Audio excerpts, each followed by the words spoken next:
이렇게 우리가 요약을 하고 넘어가려고 합니다. 3장의 내용은 무엇이냐면 이스보셋, 그러니까 이제 사울의 아들 이스보셋을 아브넬이라고 하는 군대 장관이 이 사울의 아들 이스보셋을 이스라엘의 왕으로 삼게 됩니다. 그러니까 지금 우리나라로 따지면 남북한이 있을 때에 북이스라엘의 왕으로 삼게 되죠. 그렇게 이제 북이스라엘의 왕으로 삼게 되고 이 당시에 다윗은 남유다의 왕으로 등극하게 됩니다. 아직까지는 온 이스라엘의 왕으로 등극한 건 아니게 되죠. 자, 그런 가운데서 아브넬이 이스보셋과의 관계가 틀어집니다. 그것은 이제 아브넬이 사울 왕의 처첩들과 이렇게 간음하게 되는 그런 내용들을 이스보셋이 알게 되고, 이 당시에 그 옛날에 왕의 후궁들과의 쉽게 말해서 간음은 곧 반역을 의미하거든요. 반역을 의미하기 때문에 그런 부분에서 이스보셋은 그러한 사실을 알고 아브넬에 대해서 경계를 하게 되는 것이고, 또 아브넬은 결국에는 그것으로 인해서 자신의 또한 신변의 그런 위험을 깨닫고 이 아브넬이 유다로 다윗에게로 망명하기를 이렇게 요청을 하게 됩니다. 그래서 아브넬이 다윗에게 망명하게 될 때에 자기가 지금 아직 힘이 아브넬이 이 북이스라엘의 정권은 왕은 비록 이스보셋이지만 정권은 거의 아브넬이 잡고 있거든요. 그래서 아브넬이 이 기회를 통해서 다윗에게 망명하고 북이스라엘도 다윗에게 갖다가 이제 바치기로 그렇게 협약을 하고 망명을 하기로 하고 이제 만났는데, 전에 제가 한번 말씀드렸듯이 아브넬이 전에 누구를 죽이냐면 요압의 동생 아사헬을 죽이게 되죠. 그래서 아브넬이 아사헬에게 그만 쫓아가라고 자꾸 아사헬이 쫓아가서 전공을 세우기 위해서 쫓아가서 아브넬을 죽이기 위해서 막 쫓아오니까 아브넬이 그만하라, 네가 아봐야 뭐 별일 없다, 그러면서 저지를 했는데 아사헬이 결코 갔다가 아브넬에게 어쩔 수 없이 죽임을 당하게 되죠. 근데 이제 요압이 이제 그것을 마음에 품고 다윗이 분명히 아브넬을 위하여 잔치를 배설을 하게 됩니다. 아브넬이 이제 다윗에게로 온다고 하니까 환영하는 잔치를 벌여주게 되는데, 그때 그 전에 이제 아브넬이 그 헤브론 성에서 아브넬을 요압이 칼로 찔러서 죽이게 됩니다. 요압이 아브넬을 죽인 것은 첫째는 물론 그 동생 아사헬에 대한 원수를 갚는다는 측면도 있지만, 실상은 아까 제가 말씀드렸듯이 그 동생 아사헬이 아브넬에 대해서 계속해서 죽이려고 했을 때 아브넬이 계속해서 몇 번 동안 만류를 했었잖아요. 그렇기 때문에 그게 아주 큰 원한이라고 할 수 없거든요. 왜냐하면 이 고대에서는 전쟁터에서 나가서 적장과 싸워 죽는 것에 대해서 이런 큰 원한이라고 생각을 안 해요. 그거는 용사로서 당연히 싸우다가 장렬하게 죽은 것이라고 생각하지. 그렇기 때문에 아브넬에 대한 원수보다는 아마도 이 요압이 아브넬이 이제 다윗 휘하로 망명을 하게 되면 제일 첫 번째 권력자가 누가 되게 돼요? 아브넬이 될 가능성이 크거든요. 지금 이제 있는 요압보다. 그래서 그런 부분에서 요압이 그것을 두려워하고 그것을 저지하기 위해서 아브넬을 칼로 찔러 죽인 것이 더 큰 우리에게 뭐라고 할까요? 더 큰 영향이었다라고 우리가 생각할 수 있겠습니다. 어쨌든 그래서 아브넬이 죽게 되고, 이제 오늘 본문에서 이스보셋이 아브넬이 헤브론에서 죽었다 함을 듣게 됩니다. 요압은 이것은 나중에 이제 다윗 왕도 이 요압에 대해서 하나님의 저주를 그에게 읊어줍니다.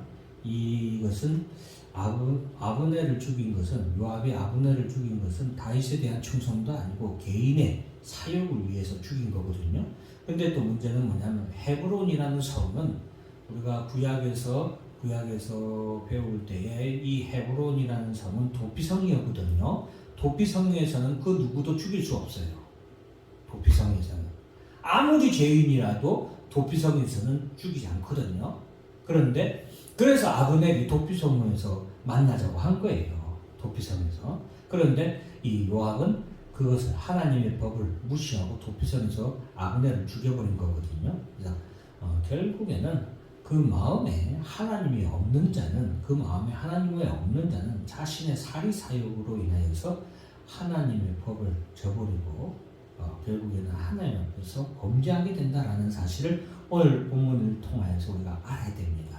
오늘 본문에 나오면은 이제 이스보셋의 두 장관들에 대해서 나오는데, 자, 아브넬이 죽게 되자 이스보셋은 이제 완전히 넋을 놓게 되는데, 자, 2절 말씀 같이 한번 읽어볼까요? 시작. 사울의 아들 이스보셋에게 군주가 가난한 사람이 있으며 한 사람이 이름은 바나요 한 사람이 이름은 레갑이라. 베냐민이 져서 그의 사람은 야베아이니라. 예, 거기까지 갈게요. 자, 이스보셋의 두 군지휘관 두 사람, 즉 최측근이라고 할 수 있어요. 최측근이라고 할 수 있는 바나와 레갑이라는 두 지휘관이 있었는데, 이 바나와 레갑이 결국에는 사울의 아들 이스보셋을 결국에는 배신을 해서 이스보셋을 살해하고 그 목을 가져다가 다윗에게 갖다 바치는 그런 일이 일어나게 됩니다. 이 바나와 레갑도 마찬가지예요. 그들이 이스보셋을 죽이고서 이스보셋의 머리를 다윗에게 갖다 바치는, 자, 8절 다 같이 읽어볼까요? 시작. 헤브론에 이르러 다윗 왕에게 이스보셋의 머리를 들이며 이르되 왕의 생명을 헤아려하던 원수 사울의 아들 이스보셋의 머리가 여기 있나이다. 여호와께서 오늘 우리 주 대신 왕의 원수를 찰가 그의 손에서 자손에게 갚으셨나이다 하니. 보세요. 지금 레갑과 바나가 마치 이스보셋을 자기들이 살해하고 목을 베어서 다윗 왕이 갖다 바치면서 마치 이 모든 일이 누가 한 일인 것처럼, 하나님께서 하신 일인 것처럼 다윗에게 이렇게 말하잖아요. 그러나 실상 자신들의 유익을 위하여서, 자신들의 사역을 위하여서 자신들이 섬기던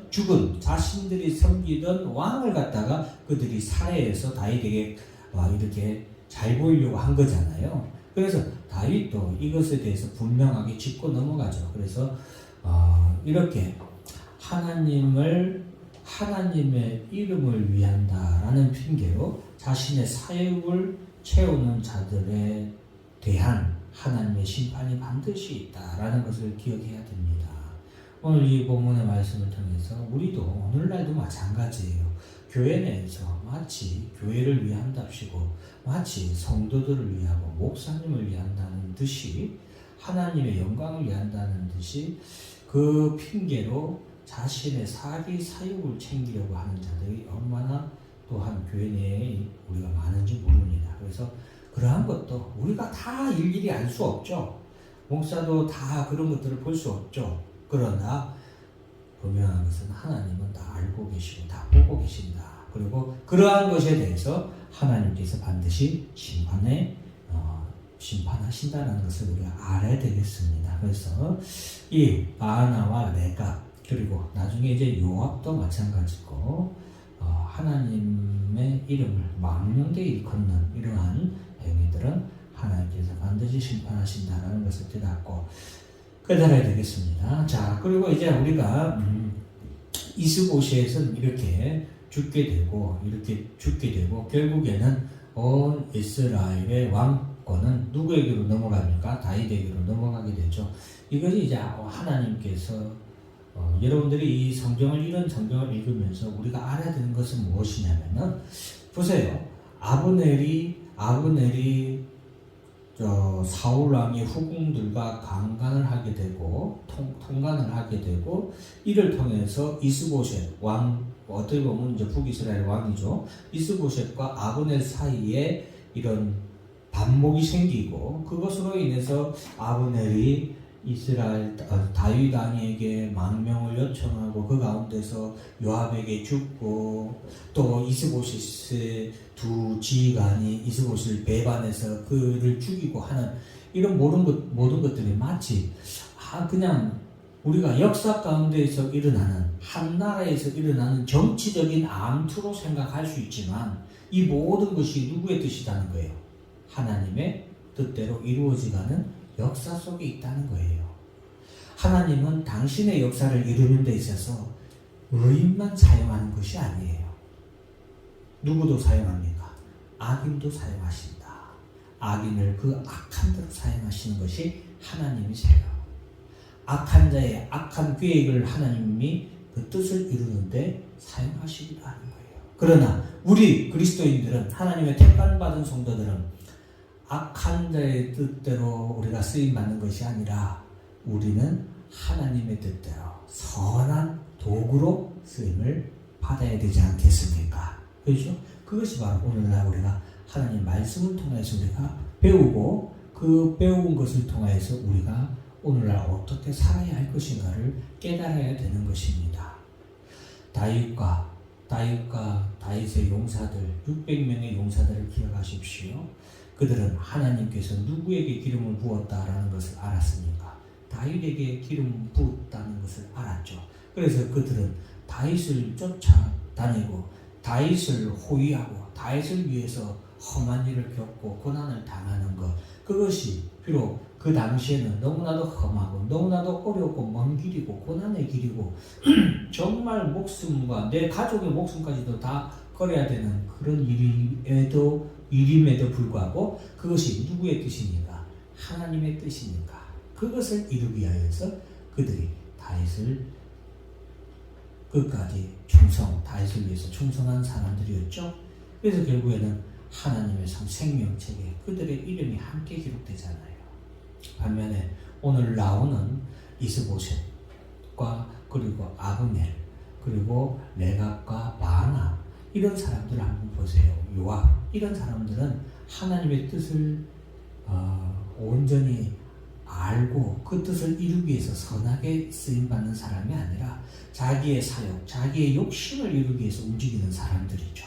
그러나 이러한 자들도 하나님께서는 하나님의 뜻을 이루기 위해서 악한 대로 사용하시는 하나님이심을 우리가 봐야 되겠습니다. 그래서 사랑하는 힘찬교회 성도 여러분들은 이런 역사를 통하여서 하나님의 뜻을 우리가 분명하게 아는 것이 첫째고, 하나님의 뜻을 알았다면 우리가 그 하나님의 뜻을 이루기 위해서 선한 도구로 쓰임받는 우리 성도 여러분들이 되시기를 주의 이름으로 축원합니다. 기도하겠습니다. 하나님 아버지 감사